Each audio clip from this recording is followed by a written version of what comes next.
Hello dear students, आपका मैं अपने चैनल आरजीएन एकेडमिक में हार्दिक स्वागत करता हूं। आज से मैं एक नया सब्जेक्ट स्टार्ट कर रहा हूं। ये फर्स्ट ईयर बीटेक स्टूडेंट्स के लिए है, सभी ब्रांचेस के लिए है। बड़ा ही अच्छा और बड़ा ही खूबसूरत सब्जेक्ट ये है। And the name of this subject is the engineering graphics for the MP state technical university. The subject code is BT105. It may be different for other universities situated in other states. Okay. So the code of this subject is BT105 and the name of this subject is Engineering Drawing. Okay. इसकी theory part पे ज़्यादा नहीं जाते, बस आप ये समझ लीजिए कि इस सब्जेक्ट के अंदर हमको टेक्निकल ड्राइंग पढ़ना है। टेक्निकल ड्राइंग कैसे करते हैं, ये मैकेनिकल इंजीनियरिंग का कोर सब्जेक्ट है। बट क्योंकि the drawing is the language of the engineers, so it is included in the first year courses of all the branches in engineering, and it is very important subject. It will help to develop your skills, to develop your imagination capability, okay, and the technical concepts too. So don't take this subject as the mechanical subject. Adapt this subject as it is the core subject for you too, whether you are from any branch. Okay, doesn't matter.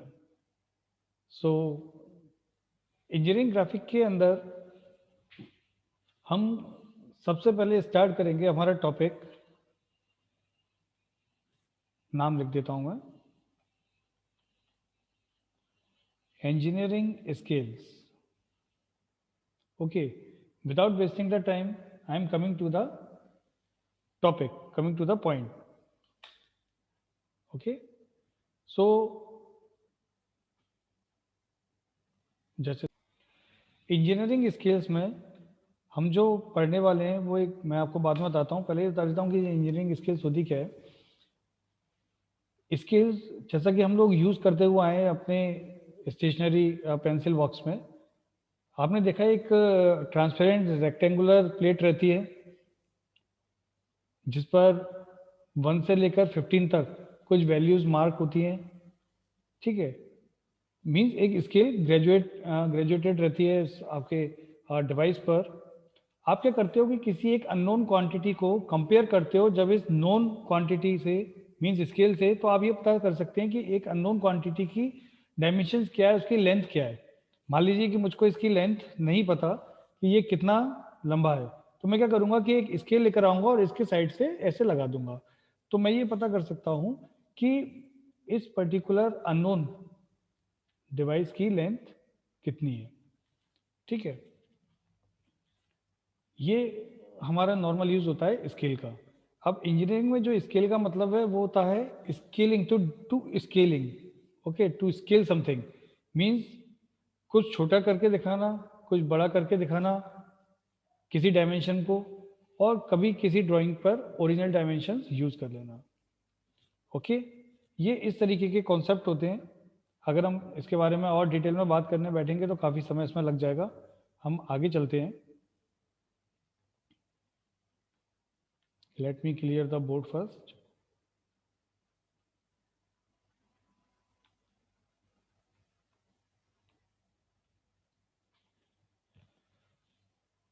Engineering scales जो हम पढ़ेंगे वो सबसे पहले हम लोग पढ़ेंगे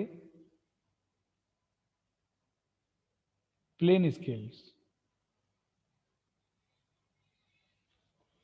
ठीक है, अब ये जो प्लेन स्केल होती है या जो आगे हम diagonal scale, scale of chord पढ़ेंगे, उसमें क्या रहता है कि कुछ और सब टाइप्स ही रहते हैं। जैसे हो सकता है कि हम जो ड्राइंग बना रहे हैं, हम जो स्केल ड्रॉ कर रहे हैं किसी ऑब्जेक्ट के लिए, वो ऑब्जेक्ट काफ़ी बड़ा हो।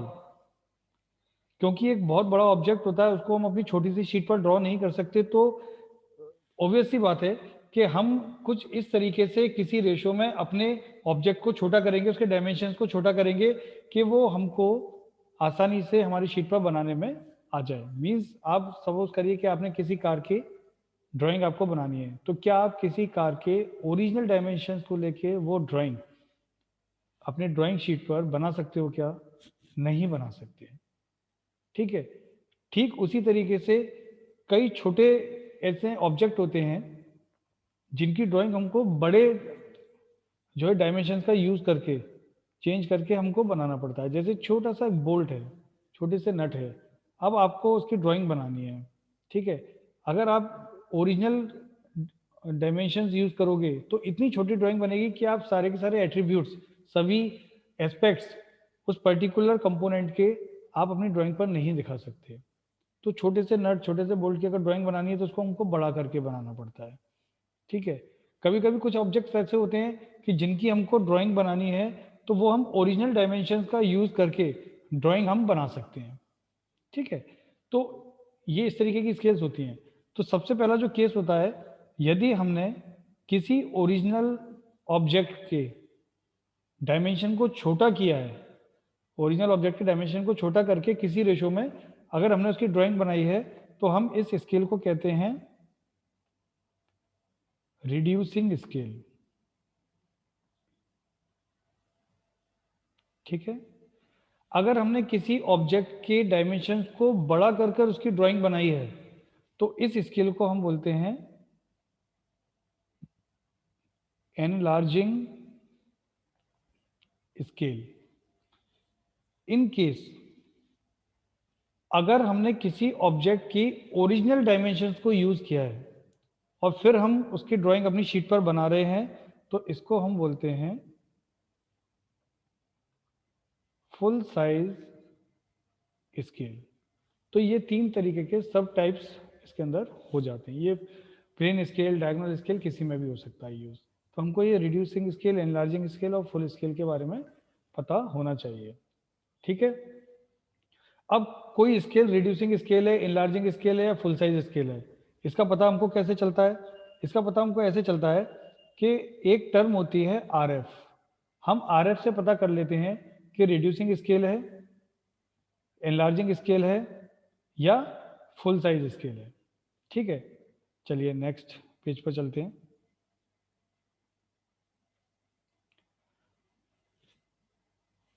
अब आरएफ जो होता है वो होता क्या है? आरएफ कुछ ऐसी चीजें होती हैं जो स्केल को ड्रॉ करने के पहले हमें फाइंड करना जरूरी है, बिना उनके हम अपनी ड्राइंग नहीं बना पाएंगे। उनमें से एक चीज है, एक फैक्टर है स्केल, सॉरी आरएफ। आरएफ इसको हम बोलते हैं रिप्रेजेंटेटिव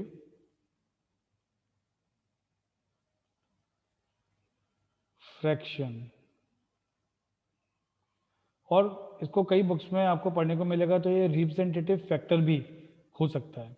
ठीक है, आरएफ, आरएफ का जो वैल्यू होती है वो हमको कभी कभी प्रॉब्लम स्टेटमेंट में दी होती है, कभी कभी हमको फाइंड करनी होती है। इन केस अगर वो दी रहती है तो वो किस फॉर्मेट में दी रहती है मैं आपको बता देता हूँ। हमको दिया होगा कि आर एफ है वो हमारा 1/x है। एक्स की जगह पर वैल्यू हो सकती है 1, हो सकती है 1 तो नहीं हो सकती, अगर 1 हो भी जाएगी तो फुल साइज स्केल हो जाएगी। ठीक है, लेकिन ज़्यादातर ऐसा नहीं होता। आपको इसकी वैल्यू मिलेगी 1/10, 1/1000, 1/100, 1/1 लाख, 1/5 लाख, कुछ भी वैल्यू हो सकती है एक्स की। ठीक है, तो या तो एक 1/x का फॉर्मेट में होगा, या फिर आपको इसका एक फॉर्मेट कुछ ऐसा भी मिल सकता है 1:x। ठीक है, या फिर आपको इसका फॉर्मेट मिल सकता है x/1 के फॉर्मेट में, या फिर आपको मिल सकता है x:1 के फॉर्मेट में। ठीक है, तो ये चार तरीके से आपको मिल सकता है, और भी तरीके हो सकते हैं इसके आने के, लेकिन ये बहुत कॉमन है। ठीक है, अब हम यहाँ से पता लगाते हैं कि हमारी जो आरएफ से हम ये पता लगा लेते हैं कि जो स्केल है हमारी वो रिड्यूसिंग स्केल है, एनलार्जिंग स्केल है या फुल साइज स्केल है। मान लीजिए कि एक्स की जगह पर कोई भी वैल्यू है, आपने अगर 1 से 1 का डिवाइड कर दिया उस वैल्यू से, तो जो आरएफ की वैल्यू होगी आपकी वो ऑब्वियसली बात है कि लेस देन 1 होगी। अगर RF की वैल्यू लेस देन 1 है then scale is reducing scale. ठीक है। If the value of RF is greater than 1 means in दोनों केसेस में अगर आप देखेंगे तो यहाँ पर जो वैल्यू है वो हमारी ग्रेटर देन 1 होगी। ठीक है, तो इसको हम बोलेंगे enlarging scale. In case the value of RF is equals to 1, then it will be a full size scale. समझ गए? रिड्यूसिंग स्केल का मतलब हो जाएगा, सॉरी,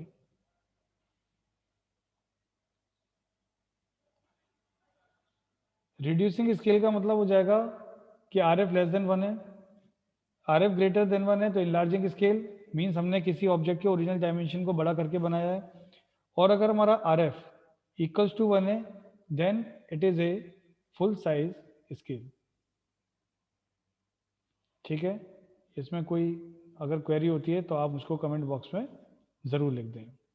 आगे चलते हैं। आपको कुछ यूनिट कन्वर्जन्स पता होना चाहिए स्केल बनाने के पहले। तो वो यूनिट कन्वर्जन्स क्या है मैं कुछ आपको बता देता हूँ, आप थोड़ा सा बुक स्टडी करेंगे आपको और ज़्यादा मिल सकते हैं। जो जनरली यूज होने वाले कन्वर्जन्स हैं वो है 1 kilometre is equals to 10 hectometre. ठीक है, या फिर सिंपल हेक्टोमीटर। ठीक है,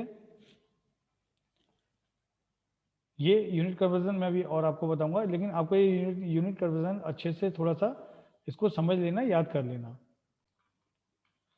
ठीक है, ये क्लियर है आपको?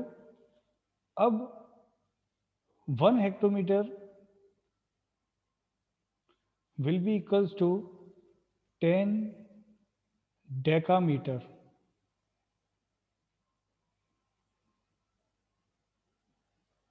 ठीक है, 10 decametres. 1 decametre equals to 10 metres. 1 metre equals to 10 decimetres. इसमें कंफ्यूज नहीं होना, डेकामीटर हम कैपिटल DM से डिनोट करेंगे और डेसीमीटर हम स्मॉल DM से डिनोट करेंगे। ठीक है, 1 decimetre equals to 10 centimetres and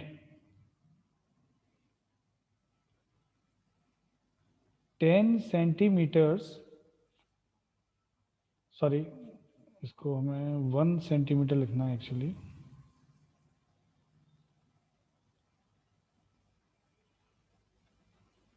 one centimetre equals to 10 millimetre. तो ये कुछ यूनिट कन्वर्जन है जिनको आपको अपने रिमेम्बरेंस में रखना है।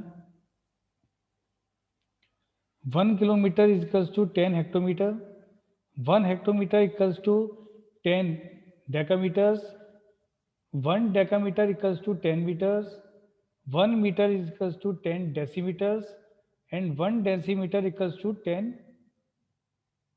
Centimetres and 1 centimetre equals to 10 millimetre.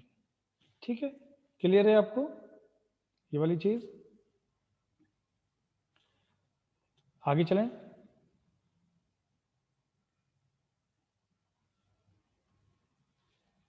अब RF के बारे में बात हो गई थी, रिप्रेजेंटेटिव फैक्टर कैसे दिया होगा हमको। ठीक है, इन केस जैसे हमको जो रिप्रेजेंटेटिव फैक्टर है हमारा RF जो है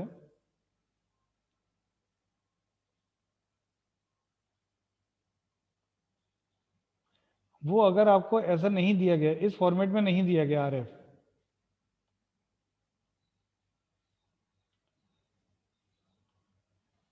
अगर RF का फॉर्मेट आपका 1/x और 1:x या फिर x/1 या फिर x:1 ऐसा नहीं दिया गया, तो आपको कुछ अलग तरीके से दिया जा सकता है। जैसे मान लीजिए कि आपने कोई स्केल बनाई है, उसमें आपको बताया गया कि 1 centimetre on the sheet actually represents 1 metre on the ground. Means ground का जो 1 मीटर की जो लेंथ है वो शीट पर हमने 1 सेंटीमीटर से शो करी है। तो ये एक रेशो आ गया ना कि हमने इतना छोटा कर दिया, 100 टाइम छोटा कर दिया। अब आपको ये वाली चीज़ दे रखी है, तो अब आप इसमें ऐसे RF निकालोगे कैसे, इसका RF कैसे बनाओगे? अब इसकी जगह कुछ भी हो सकता है। अपन RF के लिए क्या करेंगे, हमको ये पता होना चाहिए RF equals to drawing dimensions upon actual dimensions. Drawing dimensions वो डायमेंशन होते हैं जो हम शीट पर ड्रॉ करते हैं, और एक्चुअल डायमेंशन तो हमारे ऑब्जेक्ट के हमको पता ही होंगे। जैसे हमने शीट पर अभी क्या ड्रॉ किया है, हमने शीट पर 1 मीटर को 1 सेंटीमीटर से शो किया है। तो 1 मीटर जो है हमारा, ये हमारा एक्चुअल डायमेंशन है, क्योंकि 1 मीटर तो हम लाइन बना ही नहीं सकते अपनी शीट पर, कितना बड़ा हो जाएगा। ठीक है, तो हमने छोटा किया उसको। और जो 1 सेंटीमीटर है, क्योंकि हम इसको ड्राइंग शीट पर बना रहे हैं, तो ये हमारा ड्राइंग डायमेंशन हो गया। तो RF कैसे निकालेंगे, drawing dimension upon actual dimension. तो हम यहाँ पर लिखेंगे 1 सेंटीमीटर अपॉन 1 मीटर। अब जब आप इसको चेंज करोगे तो ये हो जाएगा 1 सेंटीमीटर अपॉन 100 सेंटीमीटर। 1 मीटर में 100 सेंटीमीटर होते हैं। ठीक है, कैंसिल हो जाएगा, तो जो हमारा RF आएगा वो RF आ गया हमारा 1/100। जो हमारा RF आ जाएगा वो आ जाएगा 1/100। तो 1/100 की जो वैल्यू हो गई वो लेस देन 1 हो जाएगी अगर आप इसको सॉल्व करोगे। और अगर लेस देन 1 हो गया तो सिंपल सी बात है कि ये हमारा रिड्यूसिंग स्केल बनेगी। मीन्स हम किसी बड़े ऑब्जेक्ट को छोटा करके बना रहे हैं। ठीक है, वहीं अगर हम अपनी शीट पर जो है 1 सेंटीमीटर की किसी लेंथ को 1 मीटर से शो कर रहे होते, तो यही 100/1 हो जाता हमारा, क्योंकि वहां ड्राइंग डायमेंशन 1 मीटर हो जाती है, एक्चुअल डायमेंशन 1 सेंटीमीटर हो जाता है। मीन्स 1 सेंटीमीटर की चीज को 1 मीटर में दिखा रहे हैं बड़ा करके, तो फिर एक्चुअल डायमेंशन हमारा 1 सेंटीमीटर होता और ड्राइंग डायमेंशन हमारा 1 मीटर होता। तो ये 100/1 हो जाता, तो ग्रेटर देन 1 हमारा RF हो जाता, तो इनलार्जिंग स्केल हो जाती। ठीक है, और अगर RF की वैल्यू हमारी 1 आ जाए तो वो फुल साइज स्केल हो गई, मीन्स ओरिजिनल डायमेंशन हम यूज कर रहे हैं।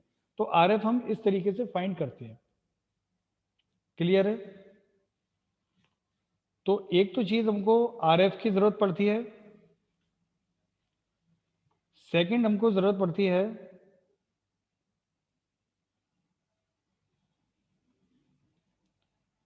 मैक्सिमम लेंथ की। मैक्सिमम लेंथ, इसको हम बोल सकते हैं ML। मैक्सिमम लेंथ का मतलब ये होता है कि हमारी जो स्केल है, जो हम ड्राइंग बना रहे हैं, ये मैक्सिमम कितनी लेंथ को या कितनी डायमेंशन को रीड कर सकती है, कितनी वैल्यू को ये जो है रीड कर सकती है मैक्सिमम। जैसे मान लीजिए आपके पास में रोलर स्केल है, या आपके पास में 30 सेंटीमीटर की स्केल है, या आपके पास में 15 सेंटीमीटर की स्केल है। तो आपने देखा 30 सेंटीमीटर की स्केल में अगर आपको लाइन बनानी है, तो आप एक बार में एट ए टाइम कितनी बड़ी लाइन बना सकते हो? आप 30 सेंटीमीटर की लाइन को आप एक बार में बना सकते हो। Means you can draw 30 centimetre line in one time. ठीक है, तो मैक्सिमम लेंथ कितनी हो गई इस स्केल की? 30 सेंटीमीटर।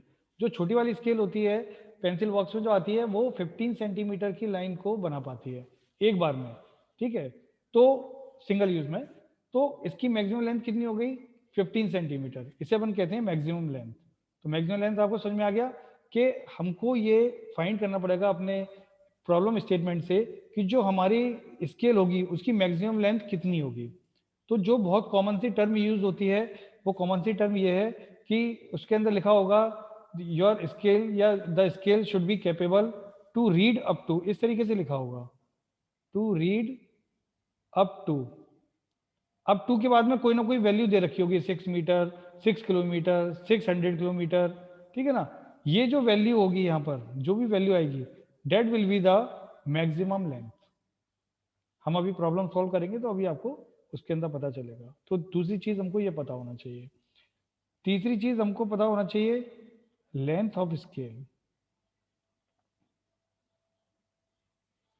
इसको हम बोलते हैं LOS, length of scale. Length of scale क्या होती है कि आपको 10 किलोमीटर की एक रोड है, उस रोड को आपको अपनी शीट पर बनाना है, तो आपको ये पता होना चाहिए कि वो 10 किलोमीटर की जो रोड है वो एक्चुअली शीट पर कितनी बड़ी हमको शो करनी है। हम अपने मन से कुछ भी शो नहीं करते। ऐसा नहीं कि हमने 10 सेंटीमीटर की लाइन बना दी, 20 सेंटीमीटर की बना दी कि भाई हमारी 10 किलोमीटर की रोड है, ऐसा नहीं होता। We are dealing with engineering drawing, तो इसके अंदर कैलकुलेशन तो लगेंगे, इंजीनियरिंग स्किल्स लगेगी, ठीक है ना। So proud to be an engineer. अब LOS अगर लेंथ ऑफ स्केल अगर आपको फाइंड करना है, मींस लेंथ ऑफ स्केल वो लेंथ है, वो डायमेंशन है जो हमको अपनी शीट पर बनाना है और वो हमारे ओरिजिनल ऑब्जेक्ट की लेंथ को शो करेगी, ठीक है। तो लेंथ ऑफ स्केल जो फाइंड करते हैं वो हम ऐसे करते हैं, representative factor RF into maximum length, RF into maximum length. इसको फाइंड करके, LOS फाइंड करके जो भी वैल्यू आएगी हम उस वैल्यू की लाइन को अपने शीट में ड्रॉ करेंगे, ठीक है। तो जब हमको वो लाइन मिल जाएगी तो उस समय ड्रॉ करने के बाद अब वो LOS की जो वैल्यू है वो उसका रोल खत्म हो गया। अब जैसे मान लीजिए कि 10 किलोमीटर की कोई लाइन है, हमने उसकी लेंथ ऑफ स्केल निकाली, तो लेंथ ऑफ स्केल आ गई हमारी 14 सेंटीमीटर, ठीक है। तो जैसे ही आपने 14 सेंटीमीटर की लाइन को ड्रॉ किया अपनी शीट पर, तो अब आप 14 सेंटीमीटर को भूल जाना। अब वो 14 सेंटीमीटर नहीं है, अब वो हो चुकी है 10 किलोमीटर, क्योंकि अब हमने रियल ऑब्जेक्ट को ड्राइंग डायमेंशन में चेंज करके और अपनी शीट पर दिखा दिया है। तो अब 14 सेंटीमीटर का LOS की वैल्यू का काम खत्म हो गया। अब आप भूल जाओ इन कॉन्सेप्ट को। अब तो हमको ये याद रखना है कि ये ओरिजिनल ऑब्जेक्ट है हमारे, ये 10 किलोमीटर है, फॉर एग्जाम्पल अपन बात कर रहे हैं, ठीक है। तो ऐसे हमको इन चीज़ों की ज़रूरत पड़ती है कि आपको जो मैंने पहली चीज़ आपको बताई थी डेट वाज RF, ठीक है, वो RF होता है। RF कैसे निकालते हैं, drawing dimension upon actual dimension. और RF से ही हमको पता चलता है कि जो स्केल है हमारी वो रिड्यूसिंग स्केल है, इनलार्जिंग स्केल है, या फिर वो फुल साइज स्केल है, ठीक है। तो ये हमको ऐसे फाइंड करना होता है अपना RF, मैक्सिमम लेंथ और लेंथ ऑफ स्केल, ठीक है। आपके रिवीजन के लिए मैं एक बार बता देता हूँ कि हमें सबसे पहले प्लेन स्केल पढ़ना है, बट उसके ही पहले हमको पता होना चाहिए कि हम जो भी स्केल बना रहे हैं वो रिड्यूसिंग स्केल है या एनलार्जिंग स्केल है या फिर फुल साइज स्केल है। रिड्यूसिंग स्केल का मतलब ये है कि अगर हम किसी ऑब्जेक्ट के ओरिजिनल डायमेंशन को छोटा करके ड्राइंग बना रहे हैं, रिड्यूसिंग स्केल। अगर हम किसी ओरिजिनल ऑब्जेक्ट के डायमेंशन को बड़ा करके अपनी ड्राइंग बना रहे हैं तो इनलार्जिंग स्केल। और अगर हम किसी ऑब्जेक्ट के ओरिजिनल डायमेंशन को यूज करके स्केल बना रहे हैं तो फुल साइज स्केल। क्लियर है? देन ये हमारा रिप्रेजेंटेटिव फ्रैक्शन था, रिप्रेजेंटेटिव फैक्टर भी बोलते हैं।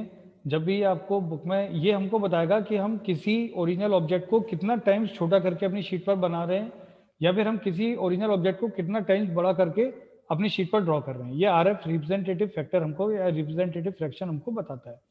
अगर ये इसके फॉर्मेट्स है 1/x, अगर रिड्यूसिंग स्केल होगी तो 1/x या 1:x के फॉर्मेट में हमको मिलेगी वैल्यू।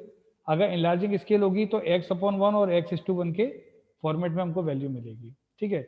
अगर RF की वैल्यू हमारी लेस देन 1 होती है, that means we are drawing और dealing with the reducing scale, means किसी ऑब्जेक्ट के डायमेंशन को छोटा करके ड्रॉ कर रहे हैं। If the value of the RF is greater than 1, then we are dealing with the enlarging scale, means किसी छोटे ऑब्जेक्ट के छोटे डायमेंशन को बड़ा करके हम लोग ड्राइंग बना रहे हैं।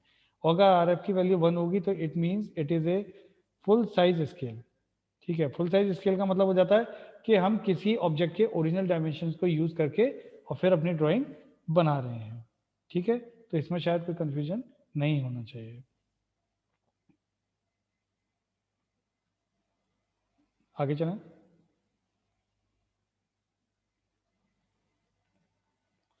ये आपकी कुछ यूनिट थी। 1 किलोमीटर में 10 हेक्टोमीटर होते हैं, 1 हेक्टोमीटर में 10 डेकामीटर होते हैं, डेकामीटर को कैपिटल डीएम से डिनोट करेंगे हम। 1 डेकामीटर में 10 मीटर्स होते हैं, 1 मीटर में 10 डेसीमीटर होते हैं, इसको भी हम स्मॉल डीएम से डिनोट करेंगे ताकि कंफ्यूजन ना हो। Capital DM Hector decametre, small DM decimetre. 1 decimetre में 10 सेंटीमीटर्स होते हैं एंड 1 सेंटीमीटर में 10 मिलीमीटर होते हैं। ठीक है, यूनिट कन्वर्जन इसको आप लिख के रखना है, इसको याद करना है, हमको याद रखना है अपने दिमाग में। फिर आरएफ हम फाइंड कैसे करते हैं? आरएफ को फाइंड करने का हमारे पास में ये फॉर्मूला है, drawing dimension upon actual dimension. Means ये है कि एक्चुअल डायमेंशन जो भी हैं उनको हम ड्राइंग डायमेंशन में क्या दिखा रहे हैं। 10 किलोमीटर की रोड को हमने वन जो जो भी दिखाया, या हम 10 किलोमीटर में से हम 1 किलोमीटर को एक्चुअली 1 सेंटीमीटर के फॉर्म में बता रहे हैं, दिखा रहे हैं। ठीक है, तो अब हमको ड्राइंग डायमेंशन 1 सेंटीमीटर हो गया और एक्चुअल डायमेंशन हमारा 1 किलोमीटर हो गया। तो जो भी वैल्यू आए आपकी, तो उसको हम बोलते हैं RF. RF less than 1, reducing scale, RF greater than 1, enlarging scale, RF equals to 1, full size scale. फिर RF के साथ में हमको निकालना होता है maximum length. Maximum length, maximum length हमको बताता है कि हमारी जो स्केल, जो हम ड्राइंग बना रहे हैं, वो स्केल जो रीड करेगी उसकी मैक्सिमम वैल्यू कितनी होगी, उसके आगे रीड नहीं कर सकती। जैसे आपके जो पास में स्केल होती है वो 15 सेंटीमीटर की होती है, तो 15 सेंटीमीटर या रोलर स्केल 16 सेंटीमीटर की है, तो अगर 16 सेंटीमीटर की स्केल है तो आप 16.2 की लाइन नहीं बना सकते एक बार में, आपको स्केल को शिफ्ट करना पड़ेगा। तो एक बार में आप एक सिंगल यूज में आप कितनी बड़ी लाइन बना सकते हो अपनी स्केल से, उसको बोलते हैं मैक्सिमम लेंथ, कि वो कितना रीड कर सकती है, मैक्सिमम लेंथ।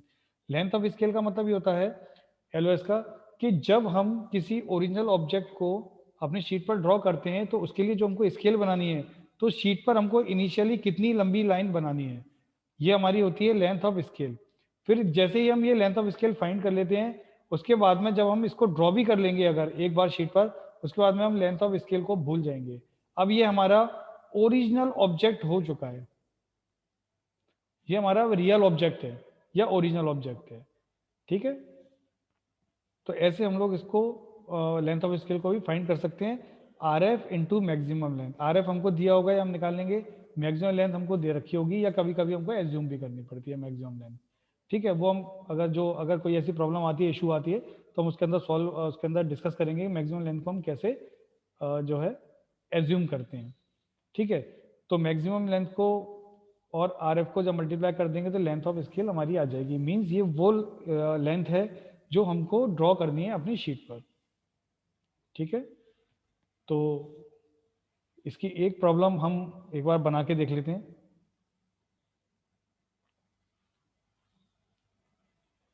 इसकी एक प्रॉब्लम हम सॉल्व कर सकते हैं, इसलिए मैं आपको एक प्रॉब्लम इसकी करा देता हूं।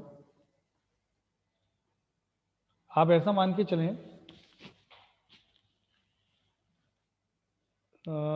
चलिए एक स्टेटमेंट आप लिख लीजिए, मैं आपको एक स्टेटमेंट बता देता हूं।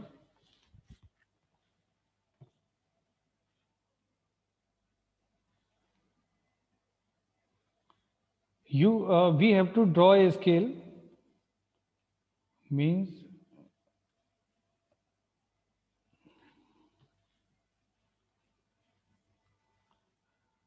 we have to draw a scale, ठीक है, showing 1 centimeter equals to 1 meter, okay, to read decimeters, to read decimeters. It can measure, it can measure a maximum distance of 6 meter.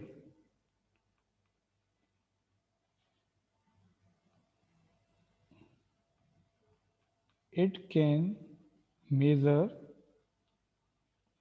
a maximum distance of 6 meter, okay, and we have to show a length of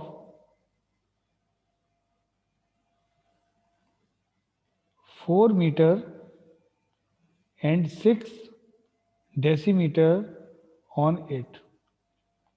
और it may be written as 4.6 metre simply. ठीक है, अब इसका क्या मतलब हो गया कि हमको एक स्केल बनानी है और उस स्केल में हमने 1 मीटर को 1 सेंटीमीटर से शो किया है, या फिर हमारा जो स्केल में जो हमारा डिजाइन बनेगा उसमें 1 सेंटीमीटर की लेंथ हमारी 1 मीटर होगी एक्चुअल। ठीक है, साथ ही साथ ये जो स्केल होगी वो डेसीमीटर में भी रीड करनी चाहिए। डेसीमीटर हम रीड करना चाहिए उसके अंदर। जैसे आपके पास में जो अभी स्केल है, रोलर स्केल या प्लेन स्केल आप लोग यूज करते हो, उसमें आप सेंटीमीटर या मिलीमीटर में रीड कर सकते हो, डेसीमीटर नहीं है उसके अंदर। तो हमको वो स्केल बनानी है जिसके अंदर डेसीमीटर भी हमको रीड करने को आ जाए। ठीक है, साथ ही साथ हमको मैक्सिमम लेंथ जो दे रखी है, that it can measure a maximum distance of 6 metre. ये जो है हमारा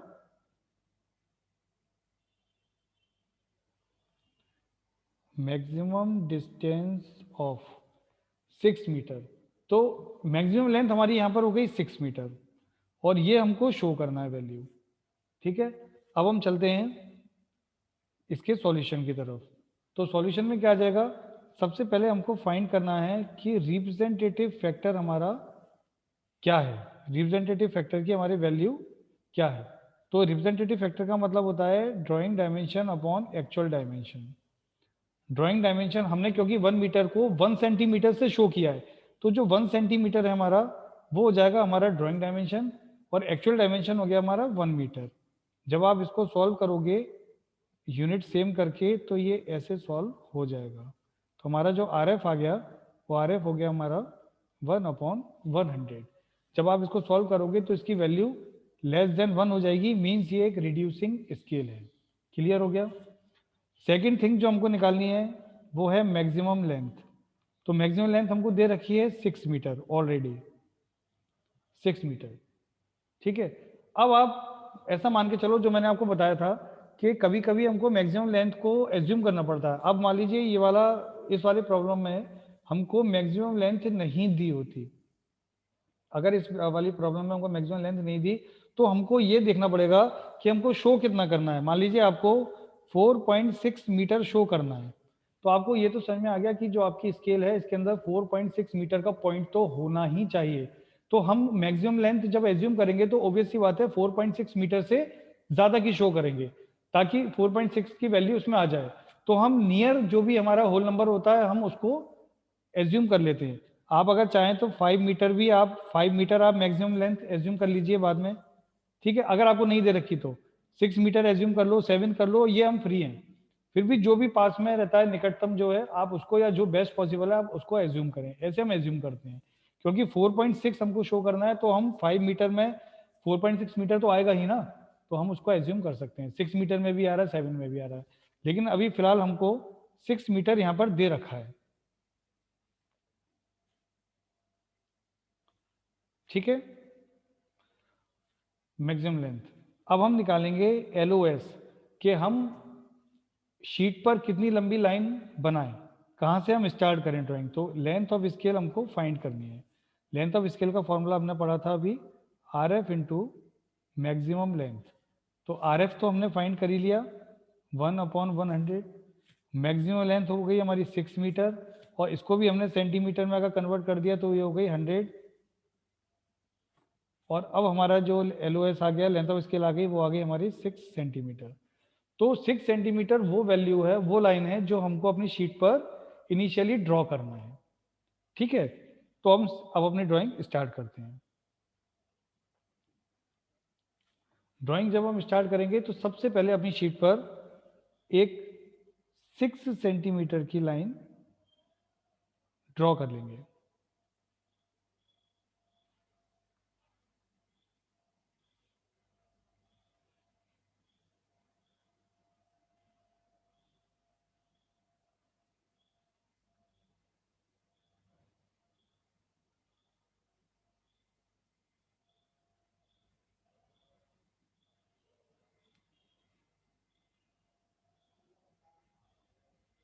ठीक है, एक 6 सेंटीमीटर की लाइन हमारी ड्रॉ हो गई। मेरी ड्राइंग में आपको, क्योंकि मैं फ्री हैंड बना रहा हूँ, तो डायमेंशनल एक्यूरेसी नहीं मिलेगी, बट आप जब टूल्स यूज करोगे तो आप डायमेंशनली एक्यूरेट ही बनाना, ड्राइंग के अंदर गलती नहीं चलती है। तो मैं इस लाइन को थोड़ा सा और बड़ा बना लेता हूँ।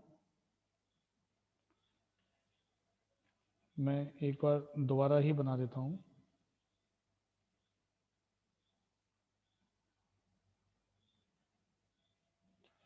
ये मैंने अपनी लेंथ ऑफ स्केल बना दी, और लेंथ ऑफ स्केल इसकी जो वैल्यू होगी वो वैल्यू होगी 6 सेंटीमीटर। ठीक है, अभी क्लियर नहीं दिख रही है क्या? 6 सेंटीमीटर। ओफो,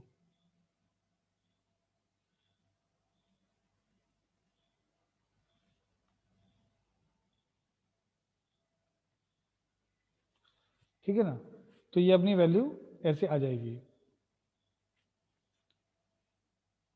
LOS जो थी हमारी 6 सेंटीमीटर की, हमने वो लाइन यहाँ बना दी, लेकिन अब ये 6 सेंटीमीटर नहीं है, अब ये हमारी 6 मीटर हो चुकी है, क्योंकि मैक्सिमम लेंथ कितनी थी? 6 मीटर। तो ये मैक्सिमम लेंथ को रिप्रेजेंट करती है। ये जो LOS होती है ये हमारी मैक्सिमम लेंथ को रिप्रेजेंट करती है। तो मैक्सिमम लेंथ हमारी थी 6 मीटर। तो अब ये 6 सेंटीमीटर की लाइन 6 मीटर को रिप्रेजेंट कर रही है, तो आप 6 सेंटीमीटर भूल जाना पूरी तरह से। अब क्या होता है, हमको एज पर द कन्वीनियंस और according to the problem statement अपने LOS के या मेन स्केल के, हमारी मेन स्केल है, मेन स्केल के कुछ डिविजन्स करने होते हैं। वो डिविजन्स हम डिसाइड करते हैं कि हमें कैसे करने हैं, हम पर हम फ्री होते हैं, बट हम इतना कन्वीनियंटली उन डिविजन्स को डिसाइड करते हैं, नंबर ऑफ डिविजन्स को डिसाइड करते हैं कि हमारा इजीली सॉल्यूशन बन पाए और जो वैल्यू हमको शो करनी है वो हम शो कर पाए। ये 6 सेंटीमीटर की लाइन है, तो हम इसके अभी फिलहाल 6 पार्ट करेंगे। ठीक है, इसके पार्ट्स करने के लिए आप एक्यूट एंगल पर कितनी भी बड़ी एक लाइन बना दीजिए। आप एक्यूट एंगल पर एक लाइन बना दो। ये एंगल कुछ भी हो सकता है। एक्यूट एंगल मतलब वो एंगल जिसकी वैल्यू 90 डिग्री से कम है, 10, 20, 30, 40 अप टू 89 डिग्री, वो हमारा एक्यूट एंगल होता है। एक्यूट एंगल पर आप एक लाइन बना दो। ठीक है, अब आप कंपास को ओपन करो, अपना जो प्रकाल है, प्रकाल को आप ओपन करो किसी भी रेडियस पर, जो लेकिन रेडियस कम ही ओपन करना, क्योंकि हमको शीट के अंदर स्पेस बचानी है, स्पेस खराब नहीं करनी है। तो आप कंपास का 10 डिग्री 15 डिग्री आप रेडियस ओपन कर लेना, और ओपन करने के बाद में जो हमारी LOS का स्टार्टिंग पॉइंट है, उस स्टार्टिंग पॉइंट पे अपने कंपास को रखो और एक आर्क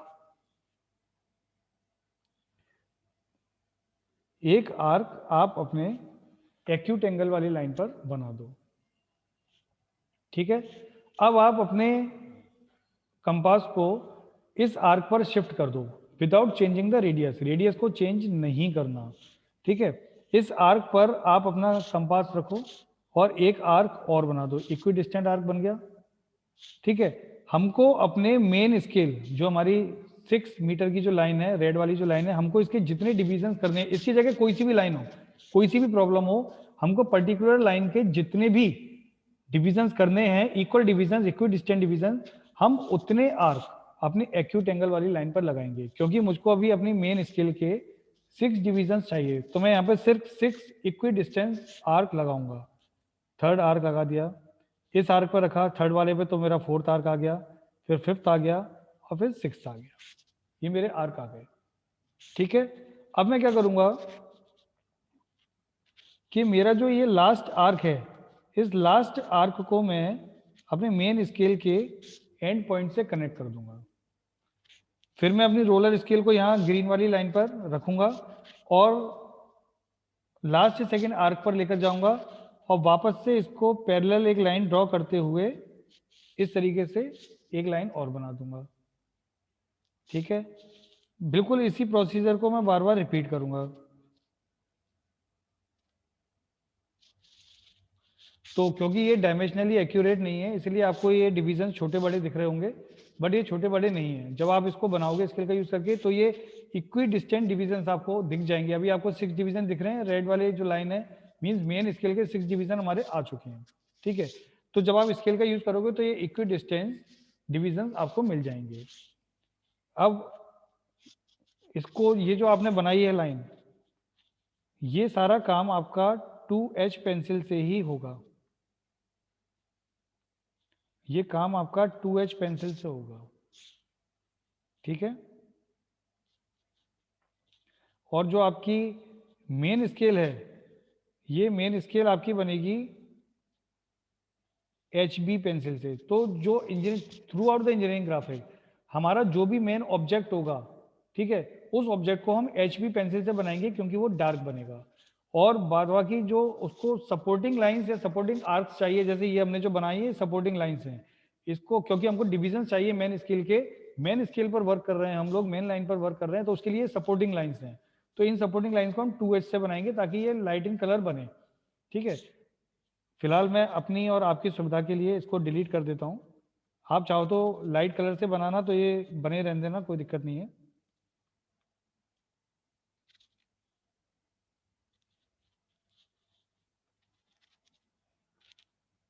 मेन लाइन ही हमारी चली गई,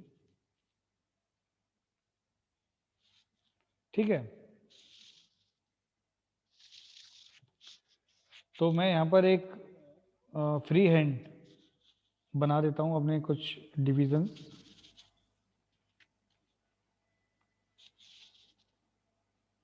एक, दो, तीन, चार, पाँच, तो ऐसे मेरे 6 डिवीजन आ गए, ठीक है।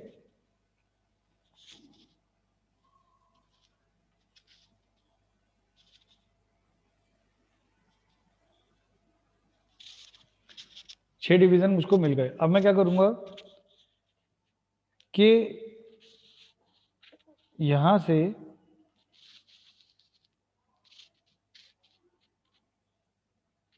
रोलर स्केल का यूज करके 1 सेंटीमीटर की लाइन ड्रॉ करूंगा, ठीक है। और फिर इस तरीके से एक रेक्टेंगल मैं पूरा कर दूंगा अपना।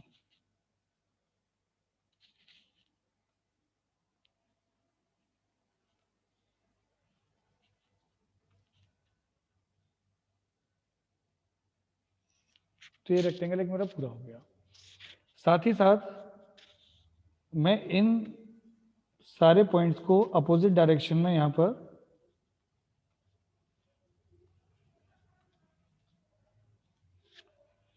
कनेक्ट भी कर दूंगा। आप भी कुछ इस तरीके से इसको, लेकिन आप स्ट्रेट कनेक्ट करना, मेरा फ्री हैंड ड्राइंग है इसलिए वो थोड़ी सी इंक्लाइंड हो सकती है और अनइक्वल डिविजन्स भी देखने को मिल रहे हैं, ठीक है ना। ये आपके इक्वल डिविजन्स होने चाहिए। ये मैंने कनेक्ट कर दिया। अब मुझको इसमें क्या करना है कि मुझे इसकी इंडेक्सिंग करना है, ठीक है। इंडेक्सिंग करने के लिए मुझे क्या करना पड़ेगा, ये जो हमारा फर्स्ट डिवीजन है, फर्स्ट डिवीजन का जो एंड पॉइंट है मैं इसको मार्क करूंगा 0। फिर यहाँ लिखूंगा 1, यहाँ पर 2, यहाँ पर 3, यहाँ पर 4, यहाँ पर 5। तो अगर आप इसको अभी स्केल से मेजर करोगे तो ये 1 सेंटीमीटर के हो गए, बट ये 6 मीटर्स हैं। हमने 6 मीटर की लाइन के 6 पार्ट किए हैं, तो एक पार्ट हमारा 1 मीटर का होगा। तो 0 से 1 metre, 2 metre, 3 metre, 4 metre, 5 metre, और 0 से लेफ्ट हैंड साइड में 1 मीटर का हमारा और अभी खाली है स्पेस। तो ये हो गए टोटल 6 मीटर की लाइन, ठीक है। अब आपको अगर ये पता करवाना है किसी स्टडी करने वाले को कि भाई ये किस रीडिंग में या किस यूनिट में रीड कर रही है, तो आप इस तरीके से लिख देना मीटर। तो ये हमारे मीटर्स हो गए, ठीक है, कि 0 से राइट हैंड साइड हमारी मीटर स्केल है। अब हमको क्योंकि डेसीमीटर भी रीड कराना है, हमारे क्वेश्चंस में क्लियर लिखा हुआ है कि scale should be capable to read in decimetre, और हमको मालूम है कि 1 मीटर में 10 डेसीमीटर होते हैं।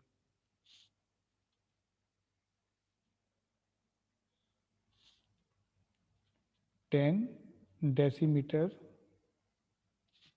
होते हैं हमारे 1 मीटर में, ठीक है। तो इसका मतलब हुआ कि अभी हमने 0 से राइट हैंड साइड में अगर अपनी मेन स्केल या बड़ी यूनिट मेन यूनिट दिखाई है, तो 0 से लेफ्ट हैंड साइड वाले डिवीजन में हम अपनी सेकंड यूनिट दिखाएंगे, सब यूनिट दिखाएंगे या स्मॉलर यूनिट दिखाएंगे, ठीक है। तो क्योंकि 0 से लेफ्ट हैंड साइड वाला जो डिवीजन है वो हमारा 1 मीटर का है, तो 1 मीटर में 10 डेसीमीटर होते हैं। तो हमको इसका मतलब इसके 10 पार्ट करने पड़ेंगे।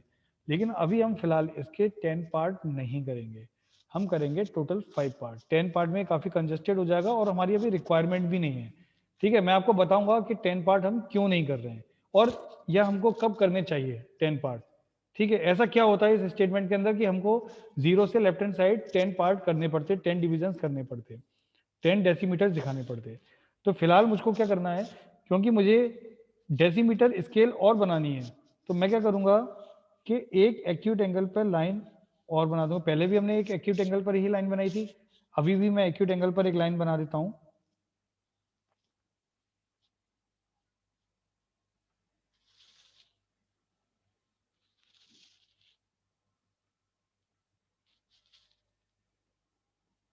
ये मैंने एक एक्यूट एंगल पर एक लाइन बना दी। ठीक है, मेथड वही है, क्योंकि हमको 0 से लेफ्ट हैंड साइड जो हमारा डिवीजन है 1 मीटर का, इसके हमको 5 पार्ट करने हैं फिलहाल। तो मैं क्या करूंगा कि फिर से एक रेडियस ओपन करूंगा अपने कंपास में, प्रकाल में। ठीक है, और यहाँ पर इस यहाँ जो एंड पॉइंट है मेरा, इस एंड पॉइंट पर मैं अपना कंपास रखूंगा। ठीक है, और एक आर्क यहाँ पर लगा देता हूँ। फिर मैं अपने कंपास को इस आर्क पर शिफ्ट कर दूंगा, फिर एक आर्क यहाँ लगा दूंगा। क्योंकि मुझको 5 डिविजन चाहिए, तो मैं इक्वी डिस्टेंट 5 आर्क लगाता हुआ चला जाऊंगा। 5 आर्क लग गए मेरे।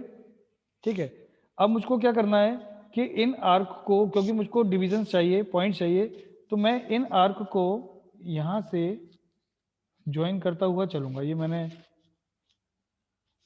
पहला वाला जो है ज्वाइन कर दिया। फिर मैं पैरेलल अपनी अपनी रोलर स्केल को फिर से शिफ्ट करूंगा, रोल करूंगा। रोल करने के बाद में ये मुझको यहाँ पर एक और मिल गया पॉइंट। फिर मैं दोबारा से रोल करूंगा 3, फिर मैं एक और बार रोल करूंगा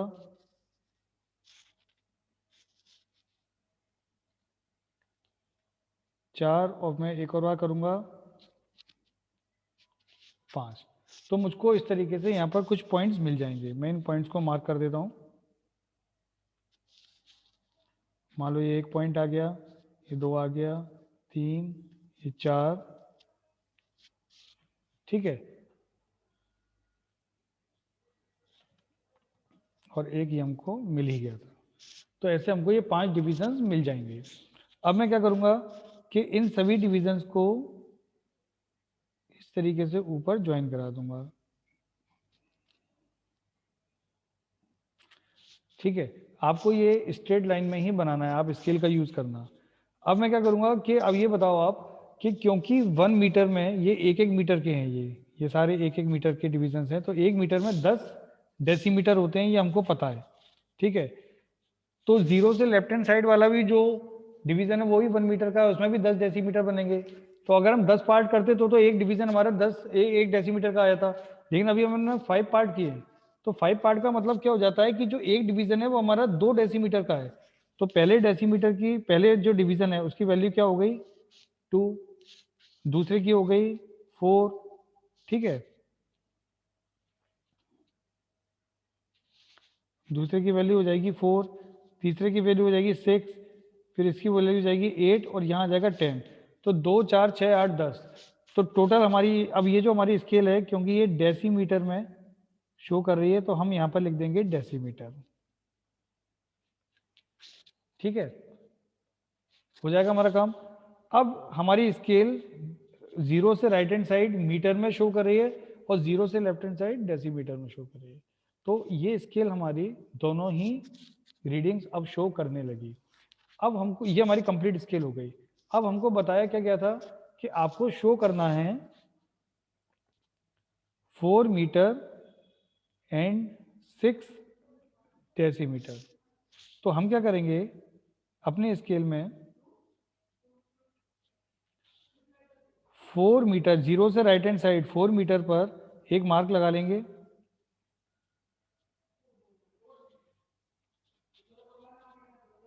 यहाँ पर हम एक मार्क लगा लेंगे, 4 मीटर पर एक मार्क लग गया। अब हम 6 डेसीमीटर पर लगाएंगे। तो थर्ड वाला जो डिवीजन है 2, 4, 6, थर्ड वाला जो डिवीजन है वो हमारा 6 डेसीमीटर शो कर रहा है।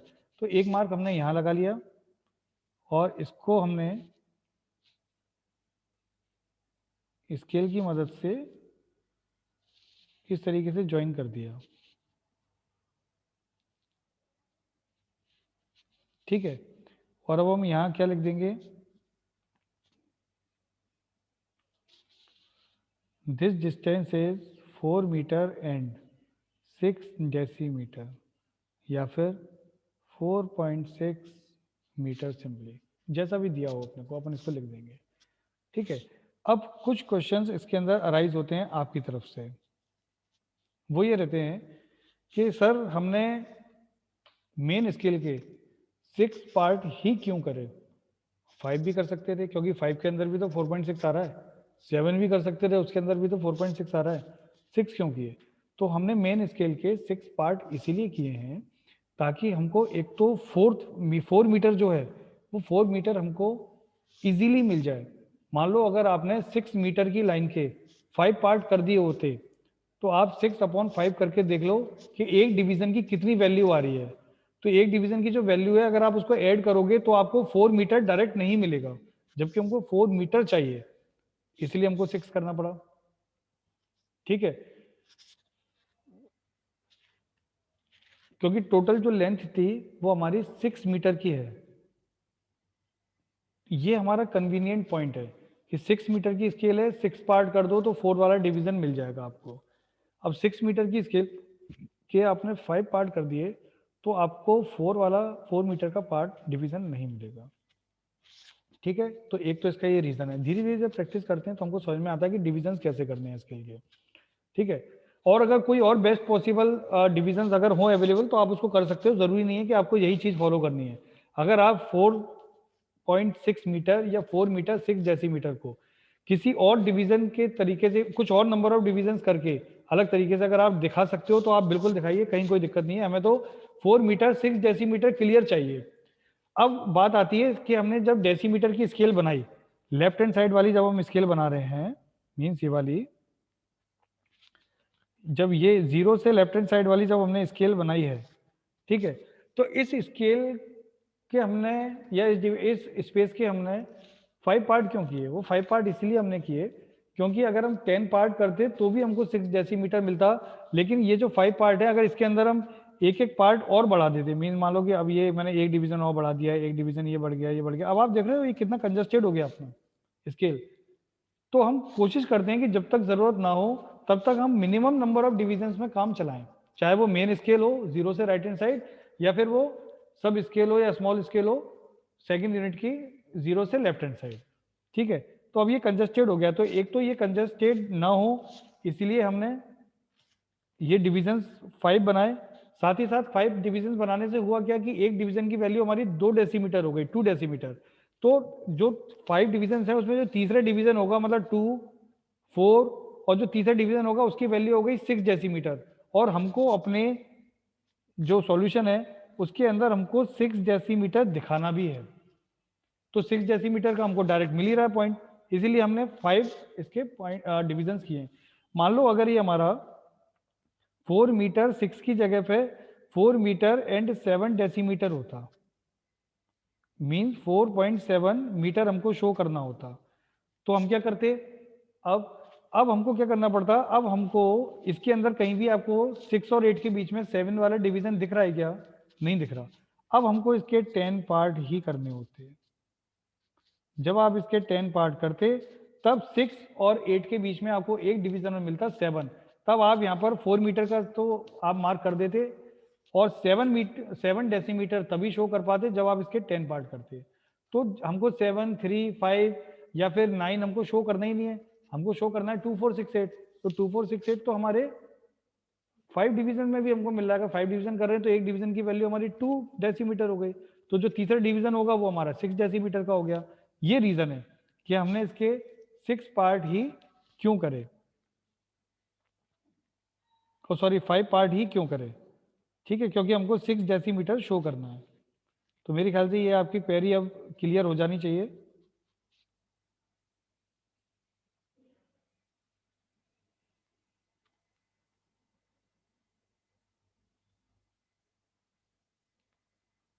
मैं इसको कंप्लीट कर देता हूँ। 2 4 6 और ये जो हमारी स्केल होगी, ये हमारी स्केल बन जाएगी डेसीमीटर। ये आपका कंप्लीट सॉल्यूशन है। तो आप इस सॉल्यूशन की प्रैक्टिस कीजिए, ठीक है। और अगर आपको लगता है कि कहीं कुछ इशू आ रहा है, कोई क्वेरी अगर है आपकी, तो आप उस क्वेरी को मुझसे पूछ भी लीजिए। कमेंट बॉक्स में आप कमेंट कर दीजिए, मैं आपको उसका जवाब दूंगा। मेरा जो चैनल है आप इसको सब्सक्राइब करें, ताकि मैं आगे जो भी वीडियो अपलोड करूं उसका नोटिफिकेशन आपको मिले। और वो आपको मिलेगा कब? जब आप बेल आइकन को प्रेस करोगे। आपको ये बेल आइकन प्रेस करना है, तो बेल आइकन को आप प्रेस करें। प्रेस करने के बाद में आपको जो भी मेरे नोटिफिकेशंस होंगे आगे आने वाले वीडियोस के, वो आपको कंप्लीट नोटिफिकेशंस टाइम पर मिल जाएंगे। Thank you very much. आप राजन शर्मा के साथ थे। आपने स्केल का इंट्रोडक्शन, इंजीनियरिंग ग्राफिक का जो फर्स्ट टॉपिक है आपने उसको पढ़ा, समझा। इसकी और प्रैक्टिस करें। मैं कोशिश करूंगा इसी तरीके के और बेहतरीन वीडियो आपके लिए लाता रहूं। So thank you very much. Stay safe, stay at home, stay healthy. Good day.